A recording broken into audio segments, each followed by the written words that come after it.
Hello friends, welcome back to cyber knot. आज का video interesting होने वाला है। काफ़ी मुझे मेल्स आ रहे थे रिगार्डिंग कि आप एक ट्रेडिंग पीसी के बारे में बताइए कि ट्रेडिंग पीसी में क्या क्या चीज़ें, अगर आप एक ट्रेडिंग पीसी बनाना चाहते हो तो क्या क्या चीज़ें आपको कंसिडर करनी चाहिए, किन किन चीज़ों को आप इग्नोर कर सकते हो, कहाँ पे आपको पैसे वेस्ट नहीं करने चाहिए, कहाँ पे पैसे आपको रियलिटी में लगाने चाहिए, जिससे कि आपका एक ट्रेडिंग पीसी बेहतर बनेगा और एक लॉन्ग लास्टिंग बनेगा कि आप 4-5 साल तक आराम से सोच के चला सकते हो कि मैं इसके ऊपर चला रहा हूँ। तो चलिए स्टार्ट करते हैं आज की वीडियो। अगर आपको भी अपने लिए एक पीसी बनवाना है तो हमारे वेबसाइट को ज़रूर चेक करिए www.cytocard.com। यहाँ पे आपको अच्छे खासे प्राइसेस देखने को मिल जाएंगे ऑफलाइन मार्केट के हिसाब से। यहाँ पे आपको प्री बिल्ड का ऑप्शन मिल जाएगा और साथ में प्रोडक्ट्स भी आपको जो है वो सिंगल भी अगर आप मंगाना चाहते हो तो आप यहाँ से मंगा सकते हो। इसके साथ साथ यहाँ पे आपको कस्टम पीसी का भी ऑप्शन देखने को मिल जाएगा दोनों के अंदर। यहाँ से आप कस्टम पीसी खुद से अपने हिसाब से डिज़ाइन करके इसको बना सकते हैं। और सबसे अच्छी चीज़ इसके अंदर ये है आपको कि इवन आप सिर्फ 5% दे के, चाहे आपका कितना भी पीसी का अमाउंट हो, आप सिर्फ 5,000 रुपये दे के जो है आप पीसी को आराम से ऑर्डर कर सकते हैं। यहाँ पे आपको ऑप्शन दिख रहा होगा कि आप 5% पेमेंट करके बाकी रिमेनिंग पेमेंट जो है कैश ऑन डिलीवरी करा सकते हैं। ये अच्छी चीज़ है। इसके अलावा आपको इसमें सेल्स टीम का नंबर मिल जाएगा। अगर आपको पर्सनली कॉल करके अगर कोटेशन लेना है तो आप उसके लिए कॉल कर सकते हैं। ट्रेडिंग पीसी के अंदर देखो, बहुत कोई हाई सॉफ्टवेयर नहीं होता है कि आप इतना ज़्यादा आपको सीपीयू की बहुत ज़्यादा ज़रूरत पड़े जिससे कि आपको बहुत ज़्यादा आपको काम लेना हो। अगर आप सिर्फ ट्रेडिंग की बात करते हो तो इसमें बहुत ज़्यादा सीपीयू इंटेंसिव वर्क नहीं होता है कि आपको बहुत ज़्यादा मतलब i7 लेवल का चाहिए या i5 12th लेवल का चाहिए कि इस टाइप का बहुत ज़्यादा काम करना है तो आपके लिए इतना हाई एंड पीसी की जरूरत नहीं होती है या सीपीयू इंटेंसिव वर्क नहीं होता है। अगर आप सिर्फ ट्रेडिंग की बात करो तो अगर आप जो ट्रेडिंग वाले बंदे देख रहे होंगे, रिलेट कर पा रहे होंगे, उनको क्या चाहिए मेनली कि मैं एक बार में 50 टैब खोल के बैठ जाऊँ, 10 टैब 4 मॉनिटर मेरे को चाहिए जिसके अंदर 10 टैब इसके अंदर खुले रहे, 10 टैब इसके अंदर खुला रहे, ग्राफ में देख के एनालाइज कर सकूं और राइट स्टॉक को पिक कर सकूं और इसके अंदर डिले ना हो। मैं अगर चाह रहा हूं तो मैं जब जो नया टैब खोलना चाह रहा हूं वो मिनिमाइज कर करके मैं देखता रहूं आराम से। उनको ये चाहिए। उनको अगर आप ट्रेडिंग पीसी के अंदर जा रहे हो तो आपको सबसे ज्यादा क्या इंपॉर्टेंट है कि आपके पास ज्यादा मॉनिटर्स हो, चाहे 2, 3, 4। अब जितने ज्यादा प्रोफेशनल हो आप उस हिसाब से होता है। अगर आप कम प्रोफेशनल हो स्टार्टिंग में तो आप एक मॉनिटर से स्टार्ट करते हो। ज्यादा दिन आप इंट्राडे ट्रेडिंग करते हो तो फिर आपको 2 ज्यादा चाहिए। अब दिन भर आपको ट्रेडिंग ही करते रहना है, आपका यही प्रोफेशनल बिजनेस ही है तो फिर 3 या 4 आप लगाते रहते हो।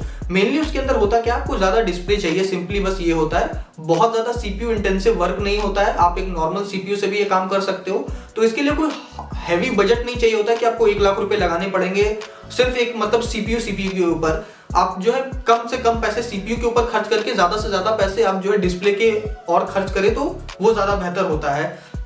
तो मेरी रिकमेंडेशन क्या क्या है, सबसे पहले आपको, अगर मैं डिस्क्रिप्शन बॉक्स में आपको लिंक दे दूंगा कि आपको 50,000 से लेके 1 लाख रुपीस तक का आपको मिल जाएगा, 30,000 में भी मिल जाएगा। मैं सारे लिंक्स आपको दे दूंगा जो मैंने डिजाइन करे हैं खुद से सोच के कि आपकी ये सारी जरूरतें हैं तो इनको ये सारी चीजें फुलफिल करती है। वो डिस्क्रिप्शन बॉक्स में आपको मैं लिंक दे दूंगा जो कि इसका पूरा कंक्लूजन है कि आपको अगर ट्रेडिंग पीसी जाना है तो बजट वाइज मैंने उसको डिसाइड करके मैंने सेट कर दिया है कि इस बजट में आपको जाना है तो आपके लिए ये बेस्ट है। अगर 2 मॉनिटर के साथ जाना है तो ये बेस्ट है, 3 मॉनिटर के साथ जाना है तो ये बेस्ट है, 4 के लिए ये बेस्ट है और 8 मॉनिटर आपको उसका सेटअप चाहिए तो ये बेस्ट है। मैंने उसको वो डिजाइन कर दिया है बट उनके लिए कि आप समझ सके कि इसमें क्या क्या चीजों पे आपको ध्यान देना है। सबसे पहले आप प्रोसेसर, इसमें अंदर आप क्या देखो कि आपका प्रोसेसर बस फास्ट हो। आप i3 12th जेन के अंदर जाके आप आराम से आपका काम सारा हो सकता है। अगर आपको इसके साथ साथ गेमिंग भी करनी है तो i3 12th जेन की जगह पे आप कंसिडर कर सकते हो i5 12th जेन या फिर i5 10th जेन भी कंसिडर करोगे तो आपका काम वहां पे आराम से हो जाएगा। रैम आपको इसमें ज्यादा चाहिए क्योंकि आपका जो है डेटा आपका फास्ट लोड होना चाहिए तो आपको 8 GB में काम नहीं चलेगा। मिनिमम रिकमेंडेड है कि आप 16 GB की रैम ले जो कि 3200 मेगाहर्ट्ज फ्रीक्वेंसी पे वो बेस्ड हो, CL16 का उसका कैश लेटेंसी हो, वो आपको रैम चाहिए। आप उसको मैं रिकमेंडेशन में आप डेटा का D30 ले सकते हो, उसका भी मैं डिस्क्रिप्शन बॉक्स में लिंक दे दूंगा, या फिर आप Corsair Vengeance LPX भी ले सकते हो। रैम आपको ज्यादा चाहिए, 16 GB की आपको रैम चाहिए। i3 12th जेन से स्टार्ट करके आपको बहुत ज्यादा, हालांकि ट्रेडिंग में उतना फिर भी काम नहीं आएगा। i5 12th जेन अगर आपको साथ में ट्रेडिंग के साथ साथ गेमिंग भी करनी है तो आप i5 12th जेन के साथ जा सकते हैं। आप इसके ऊपर लिक्विड कूलिंग के ऊपर पैसा ना खर्चा करें, एयर कूलर के ऊपर खर्चा ना करें। इन सब चीजों से आपको कोई जरूरत नहीं है। आपका सीपीयू इतना भी ज्यादा हार्ड वर्क नहीं करेगा कि आपको एक उसके लिए स्पेशल लिक्विड कूलिंग की जरूरत पड़े। बट अगर सिंपली बहुत से बहुत ज्यादा आप अगर एस्थेटिक लुक चाहते हो और साथ में चाहते हो कि आप उसके अंदर RGB भी मिले, तो चीप से चीप जो है 1400 से 1500 रुपए के बीच में एक आपका एयर कूलर आता है, वो मोर देन एनफ होगा। क्योंकि i5 12th जेन में अगर आप चले जाते हो तो फिर आपको कूलिंग की ज्यादा जरूरत पड़ती है, क्योंकि पावर हंग्री होता है वो, बॉटल नेकिंग भी करता है साथ में जो है, और थर्मल थ्रॉटलिंग भी आपको उसको देखने मिल जाती है। तो इस वजह से जो है आप सिर्फ एयर कूलर पे स्टिक रहें, उससे ज्यादा जो है आप इसको गर्म नहीं कर पाएंगे। वो आपके सीपीयू को आराम से ठंडा रखेगा। तो इनके ऊपर पैसा बर्बाद करके 3000-5000 रुपए आप लिक्विड कूलिंग के ऊपर बर्बाद ना करें।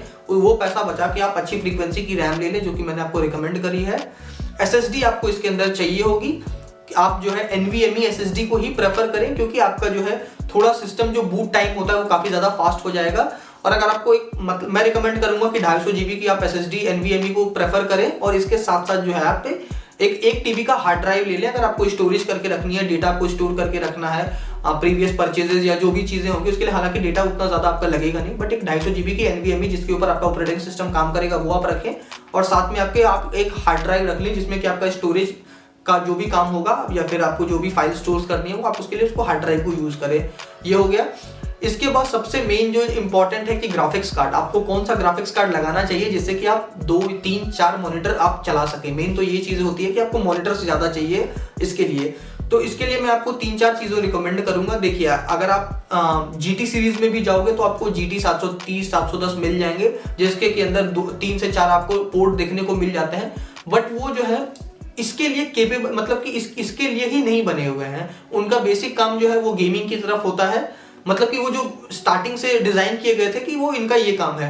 बट अगर आप क्वाड्रो सीरीज को फॉलो करोगे तो क्वाड्रो सीरीज बना ही सिर्फ उनके लिए है कि ये सर्वर टाइप का एक आपका ये ग्राफिक्स कार्ड है। और बहुत टाइम पे तो मेंशन भी नहीं होता है कुछ क्वाड्रो सीरीज में कि ये कितने जीबी का ग्राफिक्स कार्ड है। वो सिर्फ और सिर्फ ट्रेडिंग के लिए ही बना हुआ है। जैसे कि कुछ सर्वर कार्ड्स होते हैं, अगर आपने PNY के सर्वर कार्ड्स देखे होंगे तो उनका काम सिर्फ सर्वर का टाइप का होता है, एक छोटा सा पंखा देखने को मिलेगा और लॉन्ग लास्टिंग होते हैं वो। तो उसी टाइप से आपका ये क्वाड्रो सीरीज जो होता है वो सिर्फ और सिर्फ आपका इसी के लिए बना हुआ है कि आप इसके ऊपर अगर आप ट्रेडिंग करते हैं तो आपको ज्यादा मॉनिटर्स के लिए बना हुआ है। उसके लिए मैं आपको 2 रिकमेंड कर देता हूँ, T400 और T600। इसकी प्राइस 15,000 से 16,000 रुपए के आसपास चल रही है दोनों की। अगर आपको 3 मिनी HDMI पोर्ट चाहिए तो, और इसमें एक चीज ये होती है कि इसमें मेन जो हमारा जो नॉर्मल HDMI पोर्ट होता है वो नहीं होता है, मिनी HDMI पोर्ट होता है। तो आपको अगर 3 मिनी HDMI पोर्ट चाहिए तो आप उसमें T400 कंसिडर कर सकते हैं। और अगर आपको 4 मिनी HDMI पोर्ट चाहिए, मतलब कि आपको 4 मॉनिटर कनेक्ट करने हैं, तो उसमें आप T600 को कंसिडर कर सकते हैं। ये दोनों ग्राफिक्स कार्ड आपका काफी ज्यादा फेमस है, जो कि इसके लिए बिल्ड के लिए यूज होता है। स्टार्टिंग में आप एक ही मॉनिटर लगाएं, बट आप ग्राफिक्स कार्ड ये यूज करें। और मैं ये बता देता हूँ, T600 जो ग्राफिक्स कार्ड है आपका, वो लगभग गेमिंग में भी अगर आप जाओगे तो आपको 1050 Ti लेवल की गेमिंग भी वो करा देगा, अच्छी खासी गेमिंग भी वो करा देगा। आपको बहुत ज्यादा, मतलब आप बहुत एक्सट्रीम लेवल का सोचोगे तो वो नहीं करा पाएगा, बट अच्छी खासी गेमिंग आपको 1050 Ti की लेवल की वो भी करा देगा आपको। T600 उसके लिए एक अच्छा आपका ग्राफिक्स कार्ड है। तो इन सब चीजों पे आप पैसा खर्च करें और मॉनिटर पे खर्च करें, इंस्टेड की कूलर या फिर लुक के ऊपर जाएं। कैबिनेट आपके जहां पे भी आप सिस्टम पे लगाओगे तो आपको कैबिनेट के ऊपर RGB आने की जरूरत नहीं है। आप एक सिंपल कैबिनेट रखें, क्योंकि आपका जो डेस्क होगा जहां पे आप इतने सारे मॉनिटर्स लगा के रखोगे उसके ऊपर में आपको एस्थेटिक लुक के लिए आप नहीं लगा के रख पाओगे कि ये कैबिनेट भी मैं वहीं पे रख रहा हूँ। कैबिनेट आपका कहीं नीचे रहेगा छुपा हुआ, इस वजह से जो है उसके ऊपर भी आप ज्यादा ओवर किल ना करें अपने पैसों को। सिर्फ आपको एक फास्ट CPU चाहिए। मैं स्टिक करना चाहूंगा i3 12th जेन के साथ जाइए, आपका एनफ है काम करने के लिए। अगर सिर्फ और सिर्फ ऑफिस ट्रेडिंग का काम कर रहे हैं तो मोर देन एनफ है। 8 GB की 2 RAM स्टिक ले लें, जो कि जरूरी है आपके लिए। पावर सप्लाई जो है आपकी नॉर्मल इसके लिए चाहिए 450 वॉट्स या 550 वॉट्स जो है एनफ है आपके लिए। उससे ज्यादा आपको जाने की जरूरत नहीं, उसमें भी आपको पैसा खर्च करने की जरूरत नहीं है। बस आपको इन्हीं सारी चीजों पे पैसा खर्च करना है, और जो मैंने बताया उनको आप इग्नोर कर सकते हैं। होप करता हूँ आपकी वीडियो पसंद आई होगी, और आप डिस्क्रिप्शन बॉक्स में चेकआउट कर सकते हैं हमारे प्रोडक्ट्स जो हमने आपके लिए डिजाइन करे हैं। अगर आपको इससे ज़्यादा कुछ चाहिए होगा तो आप हमारे सेल्स टीम को कॉल करके ज़्यादा अच्छे तरीके से आप जान भी सकते हैं। आज की वीडियो में इतना ही। वीडियो अगर पसंद आई हो तो लाइक शेयर सब्सक्राइब जरूर करें। Thank you.